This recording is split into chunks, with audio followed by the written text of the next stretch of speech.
It all started with a notification. I wasn't looking for anything, and yet it found me. Kissing the morning goodbye, I reached for my phone, only to accidentally knock over Kristen's instead. It lit up as it hit the floor, revealing a message. The name on the screen was unfamiliar: John. Can't wait to see you tonight. I froze, my heart thudding in my chest. We didn't know any John. I picked up her phone, carefully placing it back on the table, pretending I hadn't seen a thing. But the damage was already done. A seed of doubt, small but persistent, planted itself deep inside me. The days that followed were a haze. I tried to brush it off, convincing myself it was probably nothing, just a friend or a coworker. But as time went on, I couldn't ignore the small changes in her. Late night, work meetings, weekend trips with friends, and the cold distance that slowly crept into our conversations. It was subtle, but once you see the cracks, you can't unsee them. One evening, as Kristen stood in front of the mirror getting ready for yet another dinner with clients, I decided I couldn't take it anymore. My suspicions had grown too heavy to ignore. I hired a private investigator. It felt extreme, but the not knowing was eating me alive. It didn't take long. After only a week, I got an email from the investigator. Photos attached. My stomach twisted as I opened them, feeling like I was about to unearth something I wasn't ready for. And there it was, Kristen. Smiling, laughing, holding hands with a man I'd never seen before. John, the guy from her texts. They looked happy. I didn't know what to feel. Anger? Betrayal? Hurt? All of it hit me at once, but instead of confronting her right then and there, I kept it to myself. Part of me wasn't ready. I needed to understand the full scope of this betrayal. Was it just John? Or was there more? I gave the investigator the green light to dig deeper. What he found over the next 2 weeks shocked me to my core. It wasn't just John. There was Mark, our friendly neighbor who was always so eager to help us with odd jobs around the house. Then there was Tony, the gym owner, the guy Kristen said had helped her set up her fitness routine. I hadn't thought anything of it at the time, but looking back, there were so many red flags. One affair would have been bad enough, but 3? It was like a bad dream I couldn't wake up from. And every time I saw her, every time she smiled at me or kissed me goodbye, I felt like I was suffocating under the weight of her lies. But I wasn't going to be the fool who quietly suffered. No, if Kristen thought she could live this double life, then I'd make sure she faced the consequences. I wasn't just going to expose her. I was going to make her feel the full weight of her actions in the most humiliating way possible.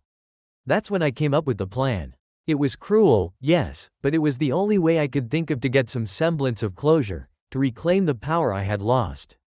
I was going to gather every one of her lovers in the same room. Let her watch as her perfect little world collapsed in front of her. The wheels were already in motion. I just had to wait. The hardest part was acting normal. Every day, I had to look at Kristen as if nothing had changed, as if I didn't know. Each smile she gave me felt like another knife twisting deeper, but I played my role well. She had no idea what was coming. The plan took shape in my mind during one sleepless night. I wanted her to feel cornered, exposed. I wanted her to understand just how badly she had messed up. And what better way than to confront her with her sins in public? I couldn't just confront her in private and let her spin her lies. No, I needed witnesses. I needed her to face them all at once. The first step was easy. I made a reservation at her favorite restaurant, an upscale place we'd been to for anniversaries and celebrations. It was perfect. She loved it there, and the idea of a romantic dinner would lower her guard. She'd never expect what was coming. Next came the tricky part, contacting her lovers. I needed them to show up without realizing they were walking into a trap. One by one, I reached out, pretending to be Kristen. Each text was crafted carefully, pulling just the right strings. Hey, can we meet? I have something important to talk to you about. Let's meet at Le Chateau on Friday, 8 p.m. John was the first to respond. His reply was quick, almost eager. The arrogance was sickening. I'll be there. Can't wait to see you. Mark took a little more convincing, but eventually, he agreed. He thought it was just another one of their little, secret, meetings. Tony was the last. He hesitated for a bit, asking why they couldn't meet at the gym like usual. I played it off as Kristen wanting something more special. He bought it. With everything set, I felt a strange mix of emotions. Part of me was thrilled at the thought of watching her world crumble. But there was also a part of me that hurt deeply. This was the woman I loved, or thought I loved. I'd built a life with her. How had things fallen apart so badly? On the night of the dinner, I dressed carefully, making sure everything was just right. A nice suit, polished shoes, after all. I was supposed to be the loving, doting husband.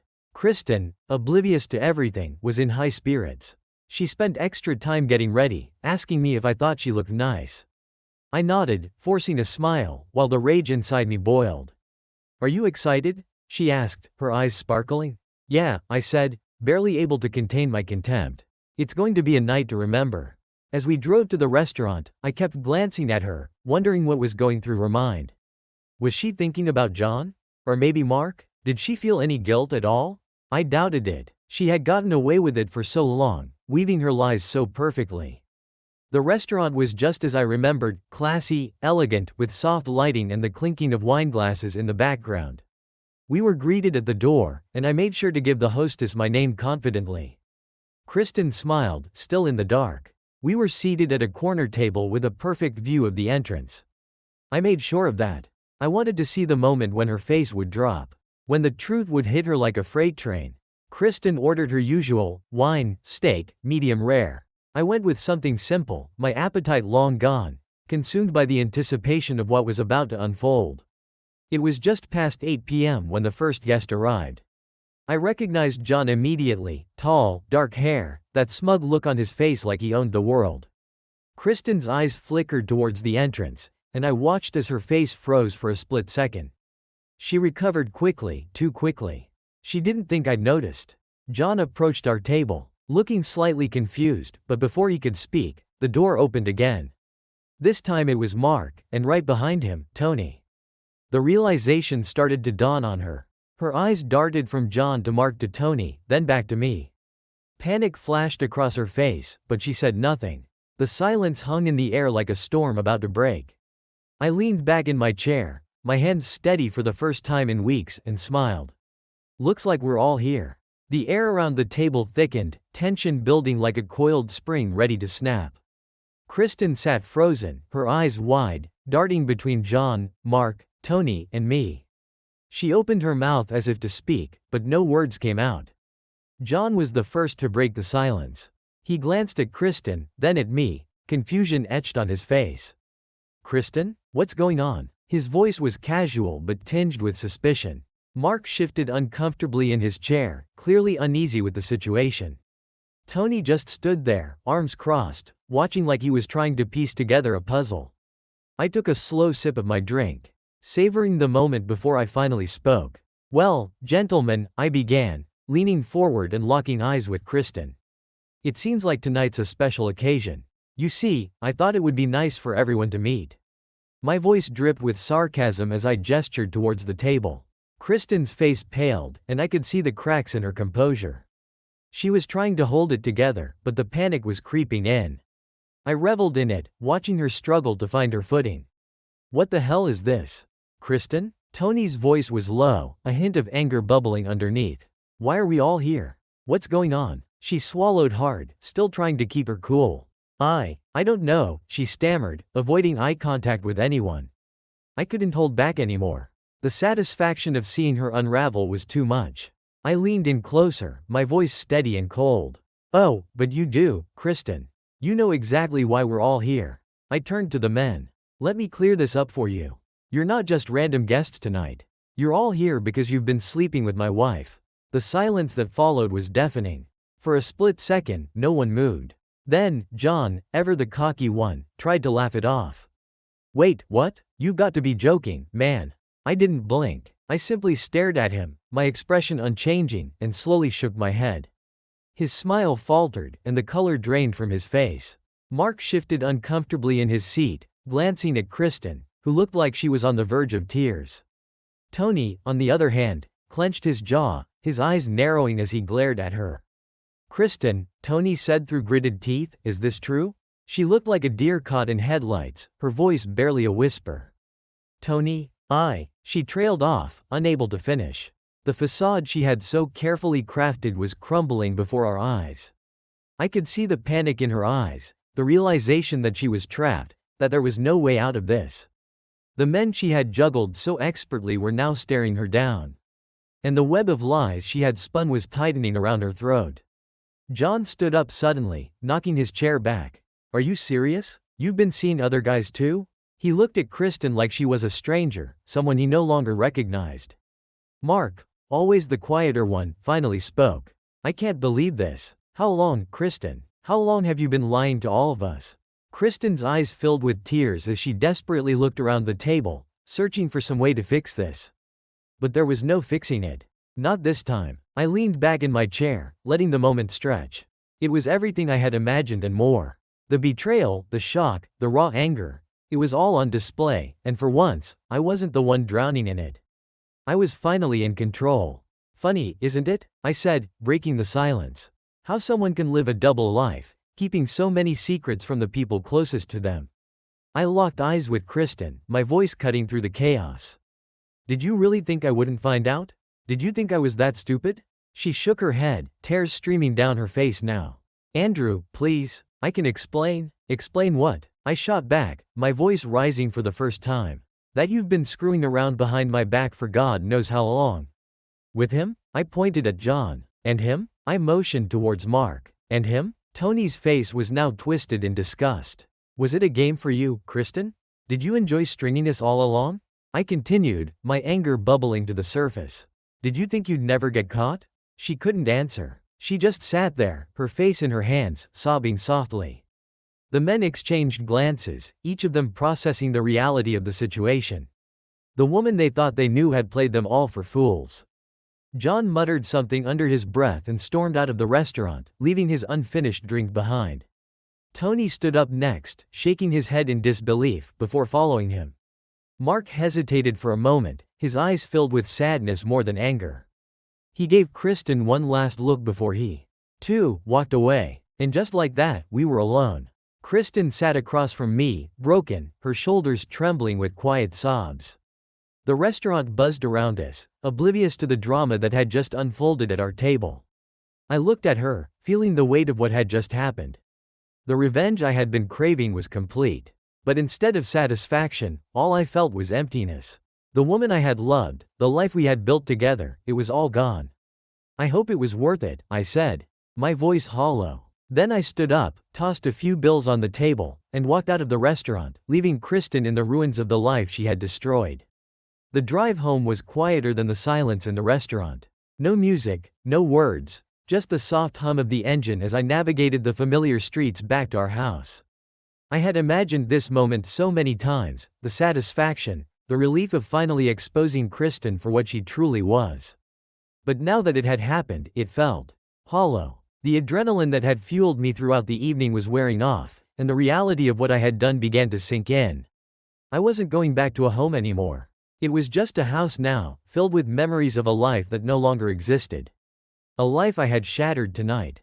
Or had she shattered it long before, and I was just picking up the broken pieces? When I finally pulled into the driveway, I didn't rush to get out of the car. I sat there for a moment, staring at the front door. How many times had I walked through that door, thinking everything was fine? Thinking I had a loving wife, a stable life. Now it felt like a facade, a house of cards that had collapsed in front of me.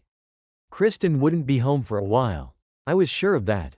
She'd be left cleaning up the mess I'd left her with at the restaurant, facing the wreckage of her lies alone. And I wasn't sure what I was supposed to do next. Inside the house, everything felt eerily normal. Her shoes were by the door. A sweater she had left on the couch. The photo of us from our last vacation together, smiling like everything was perfect. It was surreal, like walking through a museum of a life that had ended without me noticing. I went to the kitchen, grabbed a beer from the fridge, and sat at the dining table.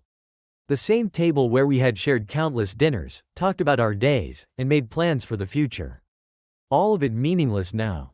As I took a long swig, I wondered how long it would be before Kristen came home. Would she even try to explain? What could she possibly say to justify the lies, the betrayals? Part of me was curious.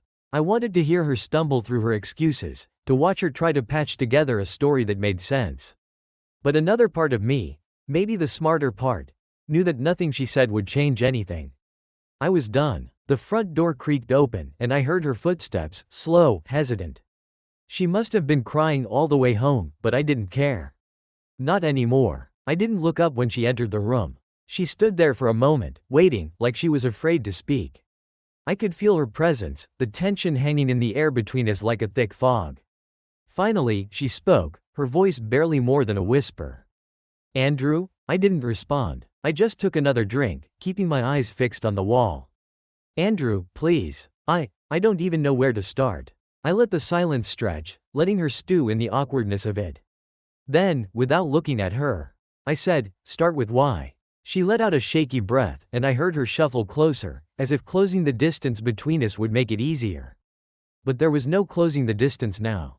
Not after tonight. "I don't know," she said, her voice cracking. "I didn't mean for any of this to happen. I just what?" I cut her off, finally turning to face her. "Just happened to sleep with 3 different guys behind my back? Just decided to destroy everything we built together because you were, what? Bored?" Her eyes welled up with tears again, and she shook her head. "No, it wasn't like that. I wasn't trying to hurt you, Andrew, I swear. I was lost." Lost?" I interrupted, my voice rising with frustration. "You were lost, so you found yourself in their beds?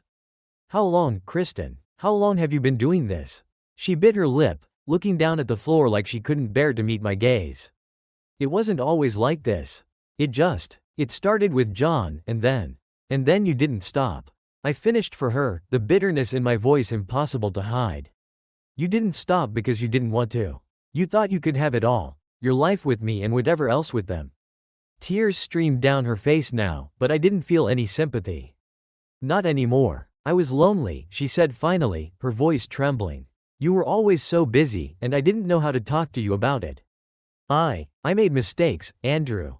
Big mistakes. But I never stopped loving you." I laughed bitterly, shaking my head. "Loving me? You've got a funny way of showing it, Kristen. Do you even hear yourself right now? You can't love someone and do what you did." She wiped at her eyes, desperation creeping into her voice. "I do love you. I don't know what I was thinking. I was scared of losing you, of losing us." "Well, congratulations," I said, my voice cold. "You did exactly that." She fell silent, the weight of my words crashing down on her. For the first time, I saw real regret in her eyes.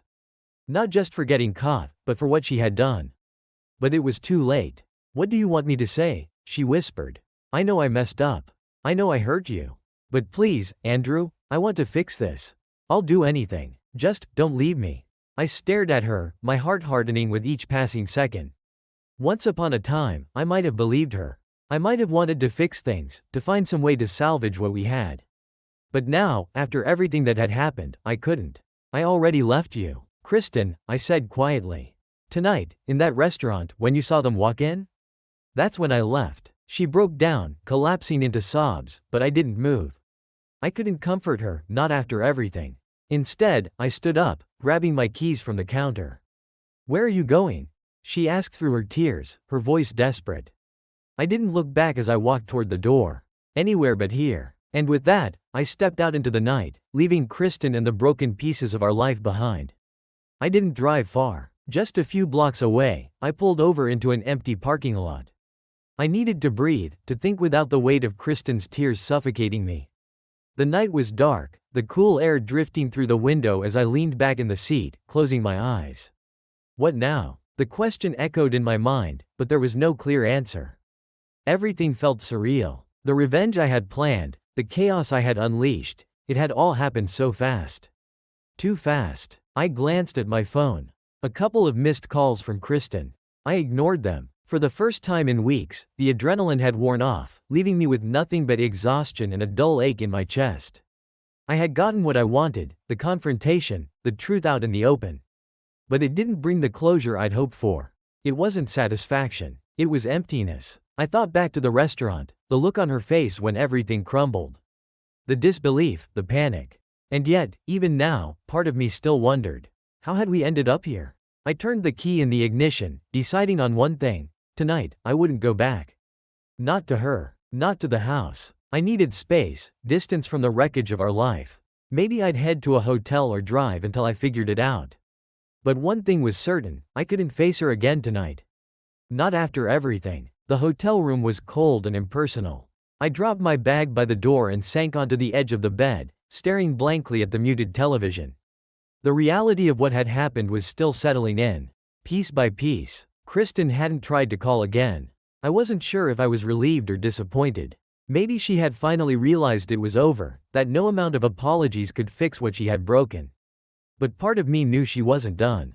Not yet. The silence was deafening, and I found myself scrolling through old texts, messages between Kristen and me from years ago. Back when things were good, simple.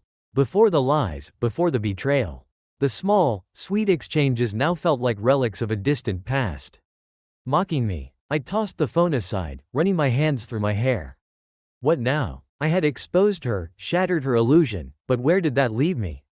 Alone, sitting in a cheap hotel room, with no idea what came next. I picked up my phone again and opened the texts from Kristen. Her last message, sent after I left, was simple. Please talk to me. I stared at it for a long moment, then locked the phone without replying. Tomorrow would come, and with it, decisions about the house. The marriage, everything. But tonight, I was done. I lay back on the bed, closing my eyes, hoping for sleep but knowing it wouldn't come easily. The next morning, I woke to the sound of my phone vibrating on the nightstand. For a moment, I forgot where I was. The sterile hotel room, the strange emptiness, it all came rushing back. I reached for the phone, expecting more messages from Kristen, but instead saw a text from my lawyer. Call me when you're ready to talk. I had reached out to him the night before on a whim.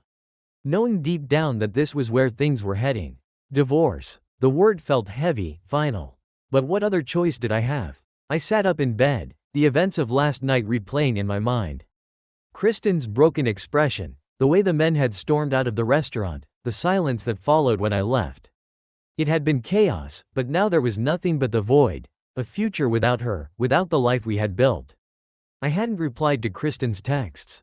I couldn't bring myself to face her again. Not yet, but part of me knew I'd have to, eventually. We had too much history, too many things that needed to be untangled.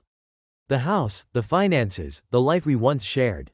I got dressed, deciding to take a walk to clear my head before making any decisions. The cool morning air was a welcome contrast to the stale tension I had carried for weeks. I walked aimlessly, letting my thoughts wander. I couldn't help but wonder what Kristen was doing now. Was she sitting in our house, waiting for me to come back? Was she hoping I'd call? Or had she already begun preparing her own version of the story? Her own defense? A part of me was tempted to call her, to hear her side one last time, to see if there was anything salvageable in the wreckage. But the rational part of me knew better. The trust was gone. No amount of explanations could bring it back. As I walked, I thought about my lawyer's text. I would need to meet with him soon, start the process of entangling our lives legally. It felt surreal, taking steps to dismantle the marriage we had built over the years. But there was no other way forward. By the time I returned to the hotel, my decision was made. I would call the lawyer. I would start the process. There was no use in dragging this out any longer. I picked up the phone and dialed his number. The lawyer's office was as cold and sterile as the hotel room I had woken up in. Everything about this process felt impersonal, clinical, like I was going through the motions of someone else's life. But it was my life, and I had to face it. I sat across from David, my lawyer, a man I had known through mutual friends but never thought I'd need for something like this. He was flipping through some papers, his expression neutral as he skimmed the information I had given him over the phone. So, he said finally, setting the papers down and looking at me with a professional calmness. It seems like you're ready to move forward with the divorce. I nodded, though my throat felt tight. Yeah, I don't see another way. She cheated, multiple times. There's no fixing that. David gave a slight nod of understanding, but I could tell he was detached, focused on the legal aspects of what lay ahead. Infidelity is obviously a significant factor in divorce proceedings, especially when it comes to dividing assets. Have you thought about what you want to do with the house, shared accounts, that kind of thing? I hadn't thought about any of that in detail yet. I had been too wrapped up in the emotional whirlwind of betrayal and revenge to consider the practicalities. But now, sitting here, it hit me. This wasn't just about ending a relationship. This was about dismantling an entire life. I guess I want the house, I said, though the words felt unsure. It's my home too, and I don't see why I should be the one to leave. David nodded again, making a note. That's reasonable. We'll need to negotiate that with her lawyer, of course. She may want to contest it, but given the circumstances, you'd have a strong case. Do you have any shared assets besides the house? I thought for a moment. A joint bank account, but most of the savings are in my name. No kids, thankfully. No kids, David repeated, his tone neutral, but I could sense the slight relief behind his words.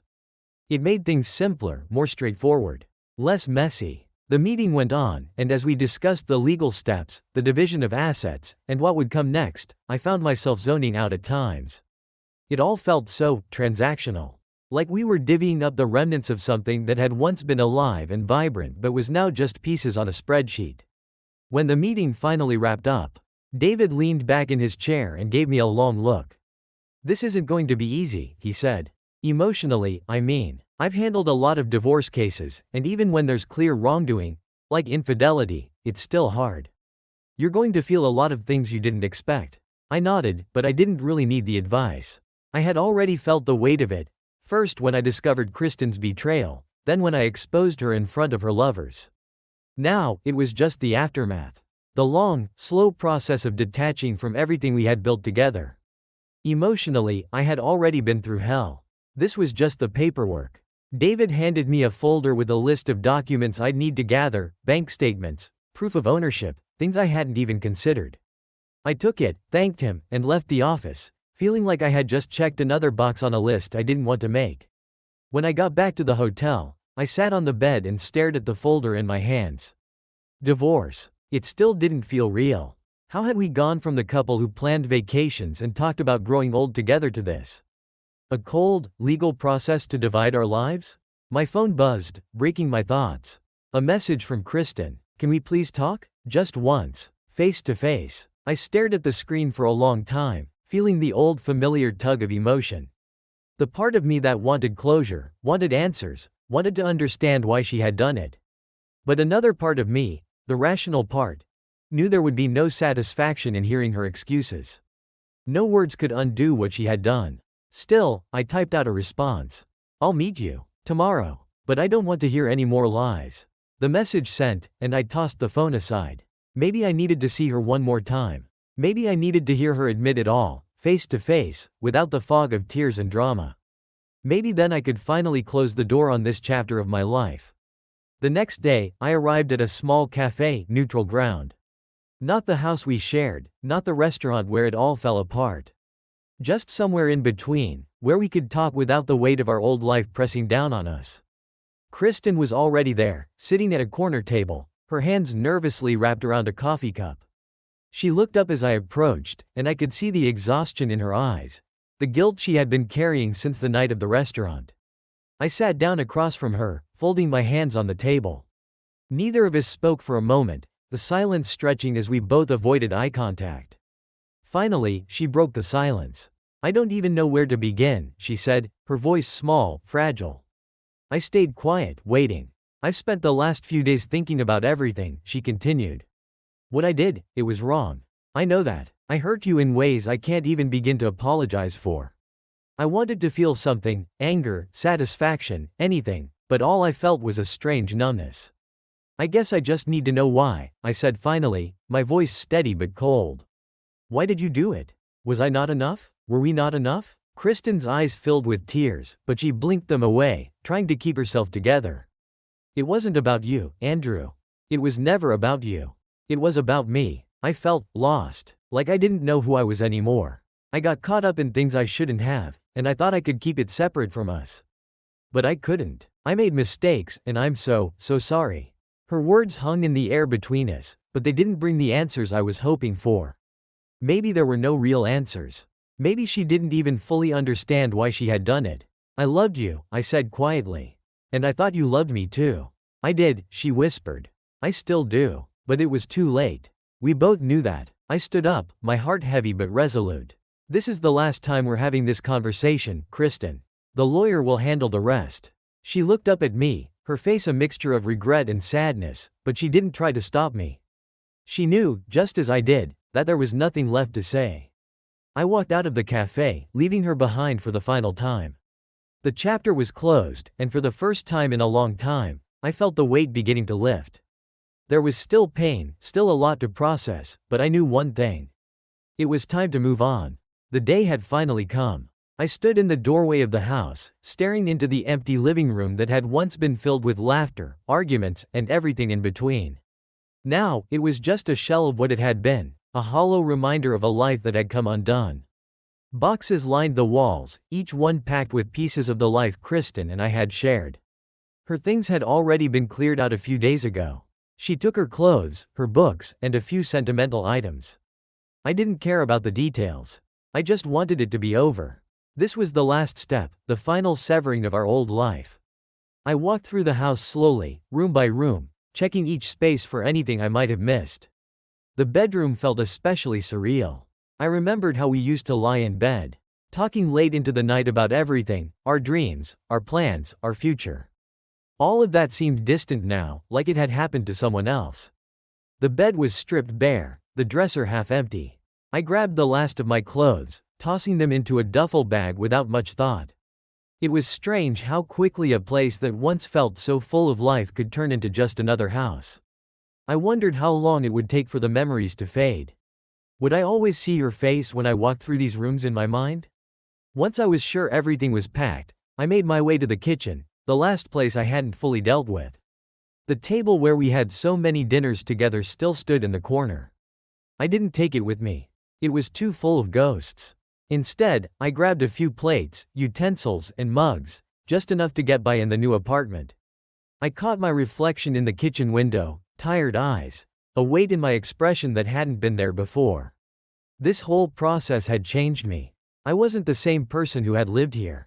The person who had once thought love was enough to hold everything together. That version of me had been shattered, piece by piece, as Kristen's lies unraveled. A car horn outside broke the silence. My brother, Mike, had offered to help with the move. He knew the basics, enough to understand why I was leaving. As I stepped out the front door, I saw him leaning against his truck, arms crossed, waiting. "You good?" he asked as I approached, his tone casual but his eyes searching mine for any signs of breaking. I nodded. "Yeah, just about done." We loaded the last of the boxes into the back of his truck. The sun was high in the sky, casting sharp shadows across the driveway. It felt symbolic somehow, the harsh light of reality shining down, exposing everything. When the truck was full, I took one last look at the house. There wasn't much left to say. The place had already become part of the past, and I was ready to leave it behind. As I climbed into the passenger seat, Mike glanced over at me. "You sure you're okay? This is a big thing, man." I shrugged, trying to downplay the weight of it all. "It's not easy, but it's what has to be done. I can't stay here." He nodded in understanding, starting the engine. The rumble of the truck was steady, familiar. As we pulled out of the "I didn't come here to disrupt your life," she said, her voice barely above a whisper. "I just wanted to talk." "About what?" I challenged, my defenses rising. "What more is there to say, Kristen? You made your choices." "I know," she said, tears welling in her eyes. "I just wanted to apologize. Really apologize." The sincerity in her voice caught me off guard. I took a step back, unsure how to respond. "You've already said you're sorry. What's different this time?" "I mean it," she insisted, her voice trembling. "I've been thinking about everything I did. I was selfish, and I hurt you in ways I can't take back. I just want you to know that I regret it every day." I searched her face, looking for any signs of manipulation, but all I saw was remorse. I didn't want to feel sympathy for her, but the ache in my heart stirred again. "It doesn't change anything," I finally said. "I still have to rebuild my life without you." "I understand," she replied softly. I hope you can find happiness again. You deserve it." The conversation hung in the air, heavy and unresolved. I took a deep breath, trying to collect my thoughts. "I need time, Kristen. This isn't something I can just forget." "I get it," she said, her voice thick with emotion. "I just wanted to see you one last time and tell you how sorry I am." "Okay," I said, feeling a mix of frustration and sadness. "But this is it. I can't keep doing this. I need to focus on my own life now." She nodded, her expression pained. "I know. I won't reach out again. I promise." With that, I turned to leave, the tension of our conversation still clinging to the air around us. As I jogged away, I felt a strange mixture of relief and heartache. I had faced her, confronted the past, and now I was free to continue moving forward. But as I ran, I couldn't shake the feeling that I would always carry a piece of her with me. A reminder of love, betrayal, and the complicated journey of healing. The weeks that followed my encounter with Kristen felt like a turning point. I had faced my past, and while it hadn't been easy, it opened the door to something new. I found myself more focused on what lay ahead rather than what I had left behind. I took up hobbies I had neglected during my marriage, like painting and cooking, allowing myself to explore new avenues of creativity and self-expression. One Friday evening, I decided to try my hand at a new recipe. I gathered ingredients from the local market, fresh vegetables, herbs, and some chicken. Cooking had always been a passion of mine, but I had lost the urge to experiment during my marriage, as it had often felt like a chore. Now, with no one to impress or accommodate, I felt liberated in the kitchen. As I sautéed the vegetables, the vibrant colors filled the pan, and the aroma wafted through the apartment. It felt good to create something with my own hands. I set the table for one, not because I felt sorry for myself, but because I was learning to enjoy my own company. I poured a glass of wine, took a seat, and dug in. The meal turned out surprisingly well, and I savored each bite, allowing myself to feel proud of my efforts. After dinner, I settled onto the couch with a book, enjoying the tranquility of the evening. I was halfway through a chapter when my phone buzzed, breaking the peaceful silence. It was a text from Mike. "Hey, I'm having a barbecue at my place tomorrow. Want to come?" I hesitated for a moment, then replied, "Sounds great. What time?" Mike's barbecues were legendary, good food, cold drinks, and a mix of friends and family that always made for a lively atmosphere. I welcomed the distraction and the chance to connect with others. The next day, I arrived at Mike's house, the smell of grilling meat and laughter filling the air. As soon as I stepped into the backyard, I was greeted by the sight of friends gathered around, some playing cornhole, others lounging in chairs with drinks in hand. It felt like the perfect escape from my new, quiet life. "Andrew," Mike shouted, waving me over. He was flipping burgers on the grill, a beer in his other hand. "Glad you made it. Grab a drink and come hang out." I joined him at the grill, accepting a cold beer from one of the other guests. The sun was setting, casting a warm glow over everything, and I felt a sense of belonging as laughter echoed around me. As the evening progressed, I found myself engaged in conversations with friends, sharing stories and laughter. It felt good to be part of something again, to be reminded that life could be enjoyable even after the heartache. At one point, I noticed a woman standing off to the side, watching the festivities with a smile. She had curly brown hair and bright green eyes that sparkled in the fading light. I didn't recognize her, but there was something inviting about her presence. Mike caught my gaze and leaned closer. "That's Sarah. She's a friend of Jessica's. You should talk to her." I hesitated, feeling the familiar twinge of insecurity. But I reminded myself that I was here to meet new people, to step out of my comfort zone. "All right, I'll give it a shot." I walked over, introducing myself with a smile. "Hey, I'm Andrew. Mind if I join you?" "Not at all," she replied, her smile warm and genuine. "Nice to meet you. I've heard a lot about you from Mike." "Good things, I hope," I said, trying to keep the conversation light. "Definitely. He told me you recently moved out. Must be quite a change for you," she said, her eyes searching mine for a reaction. "It is," I admitted, trying to keep my tone casual. "But it's also been a good opportunity for me to focus on myself and figure things out." "That's really important," she replied, nodding in understanding. "I think everyone needs that time to grow, especially after a big change." We talked for a while longer, sharing stories about our lives, interests, and experiences. I felt a spark of connection with her that I hadn't expected. It was refreshing to meet someone new who wasn't tied to my past. As the night wore on, I found myself laughing more freely than I had in ages. The weight of my past began to feel lighter, and I realized that while Kristen would always be a part of my story, it didn't have to define my future. There was a whole world waiting for me, and I was finally ready to explore it. As the barbecue wrapped up and the guests began to filter out, I exchanged numbers with Sarah, feeling a sense of excitement at the prospect of getting to know her better. For the first time in a long time, I felt hopeful. Maybe, just maybe, I could open my heart again. The next few days were filled with a mix of anticipation and nervousness. I kept replaying my conversation with Sarah in my mind, recalling her laughter and the way her eyes sparkled when she spoke. I felt a thrill of excitement at the thought of reaching out to her again. Finally, I mustered the courage to send her a text. "Hey, it's Andrew. I had a great time at the barbecue. Would you like to grab coffee sometime? The minutes felt like hours as I waited for a response. Just as I was about to convince myself that I was being ridiculous, my phone buzzed. Hi, Andrew. I'd love to. How about Saturday? A wave of relief washed over me. I quickly replied with a time and place, feeling a renewed sense of purpose. Saturday arrived, and I spent the morning getting ready, trying on different outfits before settling on a simple blue shirt that I felt comfortable in. I wanted to make a good impression but also wanted to stay true to myself. I grabbed my keys and headed out, excitement bubbling in my chest. When I arrived at the cafe, I spotted Sarah sitting at a table near the window, her curly hair framing her face as she scrolled through her phone. She looked up and smiled as I approached, and I felt a rush of warmth. Hey, I'm so glad you made it, she said, her voice cheerful. Wouldn't miss it, I replied, taking a seat across from her. We ordered our drinks, black coffee for me, a caramel latte for her, and settled into easy conversation. We talked about everything, our favorite books, movies, and the quirks of our jobs. The more we chatted, the more I realized how easy it was to connect with her. She had a way of making me feel at ease, like I could be myself without fear of judgment. As we sipped our drinks, Sarah leaned in, her expression earnest. So, tell me about your move. What's it been like for you?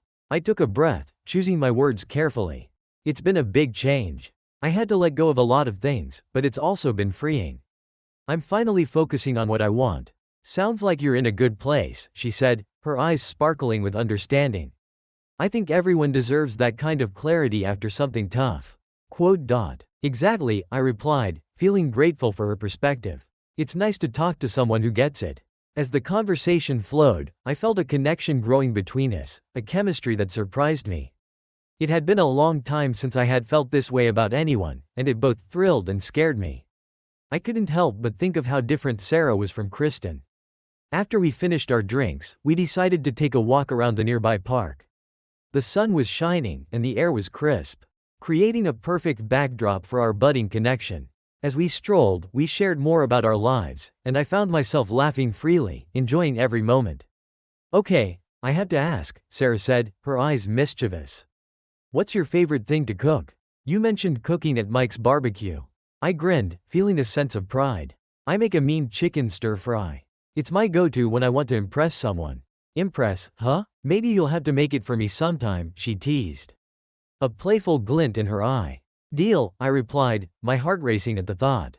As we continued to talk and laugh, I felt a sense of normalcy returning to my life. For the first time in a long while, I felt a flicker of hope. Maybe I could open my heart again, and maybe there was a future waiting for me beyond the shadows of my past. As the sun began to set, casting a golden hue over everything, I realized that this was a new beginning. I was ready to embrace it, ready to take the next step. Whatever that might be. After that first coffee date with Sarah, I found myself counting down the days until I could see her again. We texted frequently, sharing snippets of our lives, and I was pleasantly surprised by how easily our conversations flowed. It felt like a breath of fresh air, a stark contrast to the suffocating silence I had grown accustomed to after my separation. A week later, we decided to go for a hike on a Saturday morning. Sarah suggested a scenic trail that was supposed to offer stunning views of the city. I was excited about the adventure, eager to spend more time with her and explore the beauty around us. When I arrived at the trailhead, I spotted Sarah waiting for me, wearing comfortable hiking gear and a bright smile. Hey, ready to conquer the mountain? She asked, her enthusiasm contagious. Absolutely, I replied, grinning back. As we hiked, we talked about everything, from our childhoods to our favorite travel destinations. With each step, I felt the barriers I had built around my heart begin to crumble. I laughed more than I had in a long time, the tension in my shoulders easing with every passing moment. Halfway up the trail, we stopped to take a break, perched on a large rock that offered a breathtaking view of the valley below. I pulled out my water bottle, feeling a rush of exhilaration from both the hike and the company. This is amazing, I said, taking in the scenery. I didn't realize how much I needed this. Sarah nodded, her eyes sparkling in the sunlight. Nature has a way of grounding us. Doesn't it? Definitely. It's a nice escape from everything, I replied, glancing at her. I'm glad we decided to do this together. As we continued our hike, I noticed how natural it felt to be around her. There were moments when our hands brushed against each other, and I felt a spark that made my heart race. I found myself wanting to know more about her, to dive deeper into her world. Eventually, we reached the summit, and the view was more spectacular than I had imagined. The sun hung low in the sky, casting a golden light over the landscape, and I felt a sense of accomplishment wash over me. "This is incredible," I said, turning to Sarah. "I can't believe we made it." She smiled, her cheeks flushed from the hike. "It's even better with good company." As we stood there, soaking in the moment, I felt an overwhelming urge to connect with her on a deeper level. "Sarah," I began, my voice slightly shaky. "I really enjoy spending time with you. I didn't expect to feel this way so soon. But I feel like there's something special here." Her expression softened, and I could see a hint of surprise in her eyes. "I feel it too, Andrew. It's been refreshing to get to know you." Encouraged by her response, I took a step closer, feeling my heart race. "I know it's been a short time, but I'd like to see where this goes. I want to take things slow, but I'm open to exploring whatever this is between us." Sarah smiled, her eyes lighting up. "I'd like that too. Let's see where this leads." In that moment, I felt a weight lift off my shoulders. I had taken a risk, put my heart on the line, and it hadn't shattered. Instead, I felt hopeful, like I was finally stepping out of the darkness that had enveloped me for so long. As we made our way back down the trail, hand in hand, I realized that I was ready to embrace this new chapter in my life. I had faced my past, learned to forgive, and now, with Sarah by my side, I was prepared to welcome the future with open arms. As Sarah and I began to spend more time together, my life transformed in ways I hadn't anticipated. The weight of my past started to feel lighter with each passing day, and I found myself genuinely smiling again. It felt good to connect with someone new, someone who brought a sense of joy and excitement into my life. We explored the city together, visiting local art galleries, trying out new restaurants, and enjoying lazy Sunday afternoons at the park.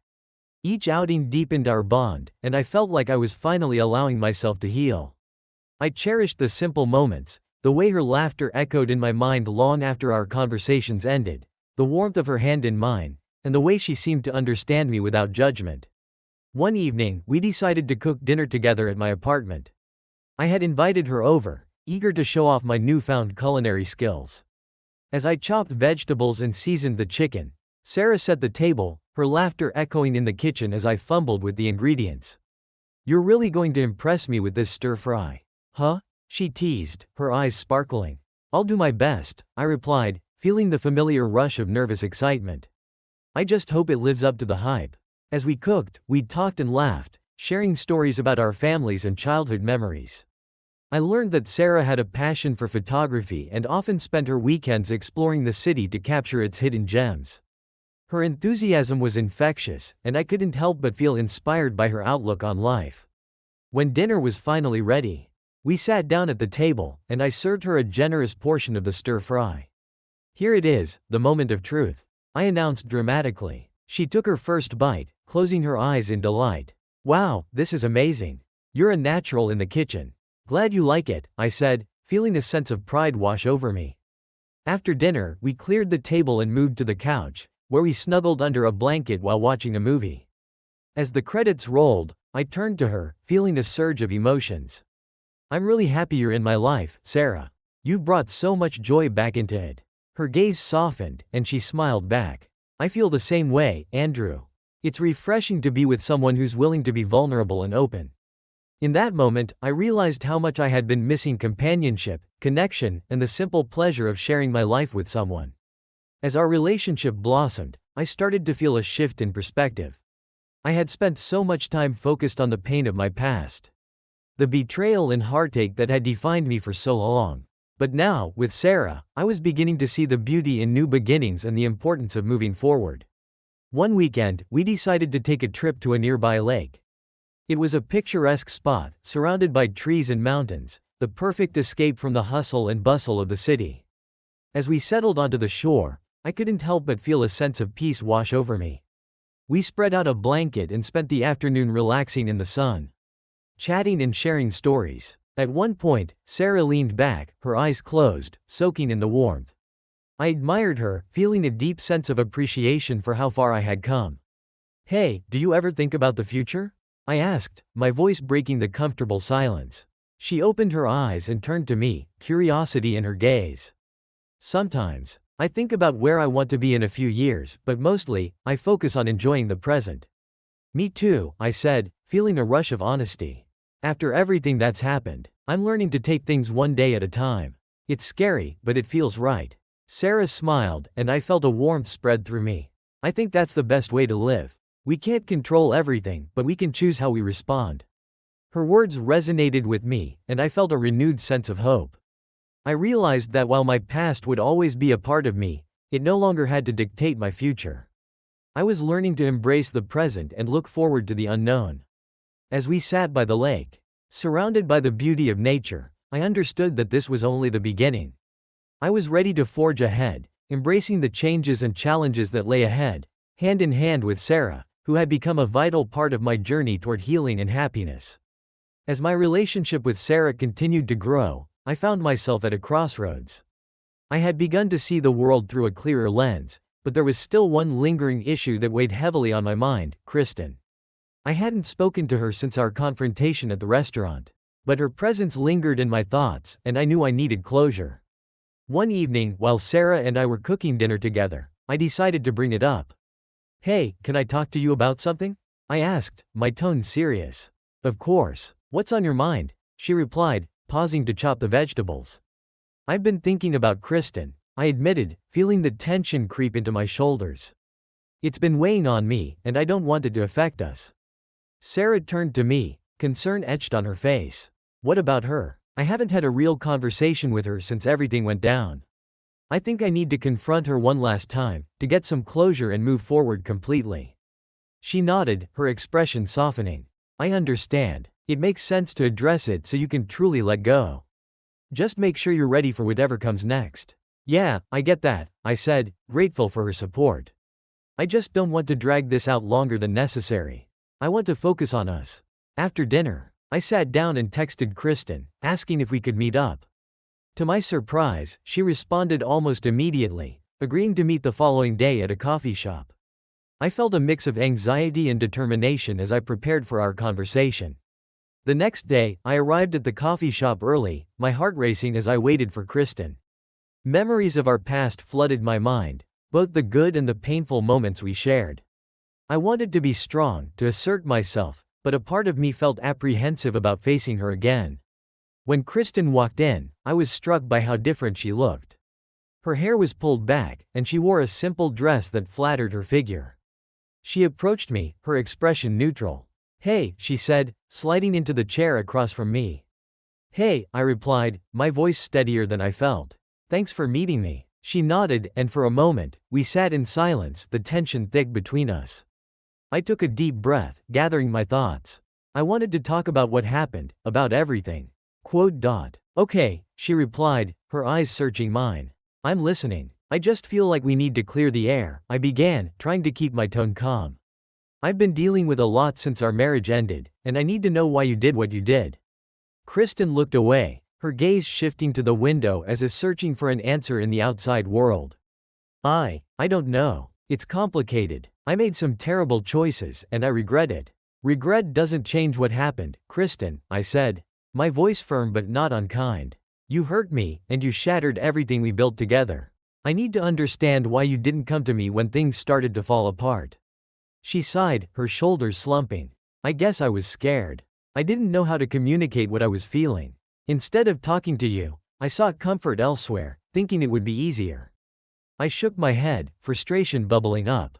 "Easier? You think betraying me was easier? You destroyed our trust. That's not something you just brush off." "I know," she said, tears welling in her eyes. "I never wanted to hurt you. It was a mistake, a series of mistakes." I took a moment to collect my thoughts. "You keep saying that, but it doesn't erase the pain. I need to know if you've changed at all. Have you learned anything from this?" Kristen looked at me, her expression vulnerable. "I have. I'm trying to be better. I'm going to therapy and working on myself. I want to understand why I made those choices. But I know that doesn't change what I did to you." Her honesty caught me off guard, and I felt a pang of sympathy. "I appreciate that you're trying to change, but I need to know that I won't be part of your past anymore. I'm moving on with my life." I understand, she said, her voice breaking. I don't want to be in your way. I wanted to apologize. I never meant for it to end this way. I appreciate your apology, but it's not enough for me to forget, I said, my heart heavy. I need to focus on my future. I've started seeing someone new. Quote. Her expression shifted, a mix of surprise and pain crossing her face. You mean Sarah? Yeah, I confirmed, feeling a sense of resolve. She makes me happy, and I want to explore that. Kristen nodded, tears spilling down her cheeks. I wish you both the best. You deserve to be happy, Andrew. I'm truly sorry for everything. As we wrapped up our conversation, I felt a sense of relief. I had confronted my past, and while it was painful, it was also freeing. I knew that it wouldn't erase the scars. But it was a step toward healing.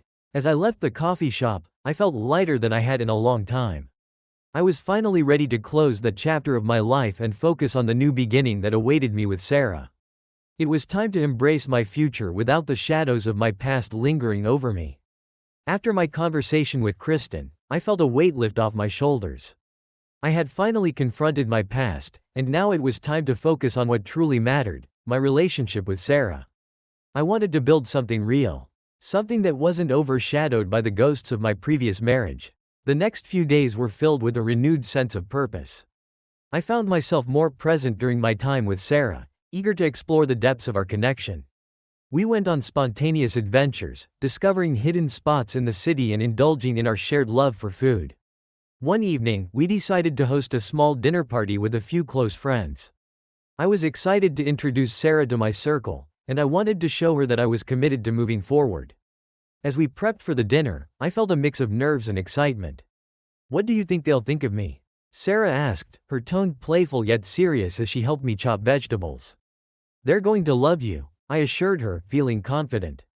They've seen me at my worst, and they'll be happy to see me with someone who makes me genuinely smile. When our friends arrived, I felt a rush of joy as they greeted Sarah with warmth and enthusiasm. The evening flowed effortlessly, laughter filled the air. And for the first time in a long time, I felt a sense of normalcy. As the night wore on, I stole glances at Sarah, watching her connect with my friends. There was a spark in her eyes that made my heart race. I realized how much I valued her presence in my life. She brought out the best in me. Later that night, after our friends had left, Sarah and I sat on the couch, the remnants of dinner scattered around us. I had such a great time tonight, she said, leaning against me. Your friends are amazing. Quote. I smiled, feeling grateful. I'm really glad you enjoyed it. You fit right in. As we talked, I felt a sense of vulnerability. I want you to know that I'm serious about us. I'm ready to take the next steps, but I also know trust takes time to build. Sarah looked at me, her expression sincere. I appreciate you saying that. I want to be open and honest with you too. I'm here for the long haul. In that moment, I felt a rush of hope.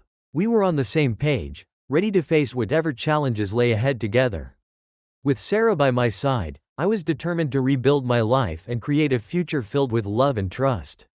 As we settled in for the night, I realized that this was only the beginning. With each passing day, I felt more certain that I had made the right choice in opening my heart to love again. Together, we were ready to navigate the journey ahead, hand in hand.